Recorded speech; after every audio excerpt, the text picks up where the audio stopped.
घी का दीप जलाना खुशी का प्रतीक है।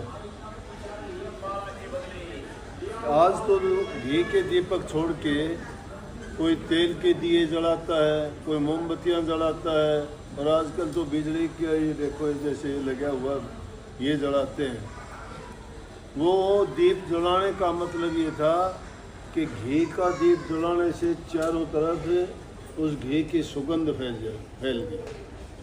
जितना भी वातावरण में कोई कीट पतंगे, मौसम ऐसा ही होता है, गर्मी का मौसम चला जाता है, सर्दी का मौसम आने वाला होता है, तो ऐसे मौसम में कोई छोटे मोटे मक्खी मच्छर वगैरह थे, वो भी उस प्रकाश को देख के, दीपक को देख के और उसकी सुगंध से सब के सब अब छिप गए, अब बाहर चले गए कहीं भी।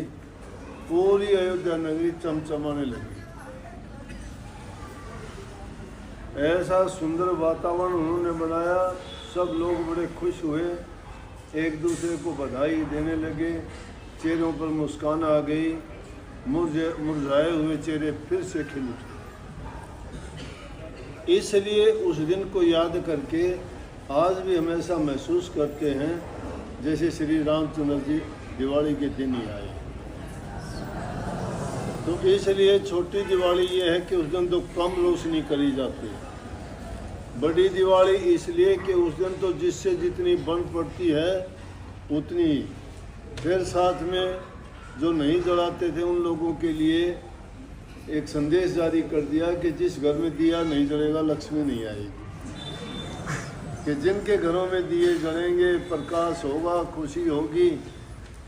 और अब तो तरह तरह के और फिर चल गए, उनके सामने चांदी के बर्तन रखना, नोट रखना, कि वो रखने से जब रात के समय में लक्ष्मी जी आएंगी तो तुम्हें वरदान दे के जाएंगी, आशीर्वाद दे के जाएंगी कि धन धान्य से तुम्हारा घर परिपूर्ण होगा, भरा हुआ होगा, सुख शांति समृद्धि खुशहाली होगी। इसलिए पूरी रात वो घी के दिए जाए। अब तो कहते हैं कि नहीं कहते हैं, कहते हैं। अब भी कोई बात होती थी तो आज भी कह दिया करते हैं ना, किसी को बुलाना देते कहते कि तो तेरे घी के चस्के होंगे, क्या करते नहीं ये बात है। घी के चसने का मतलब बहुत खुशी होगी। तो इसलिए वो दीपक घी के जलाए जाते थे। परंतु धीरे धीरे करके आदमी परंपराओं को तो निभाना शुरू कर देता है, यादगार बन जाती है, लेकिन उनका असली मकसद मतलब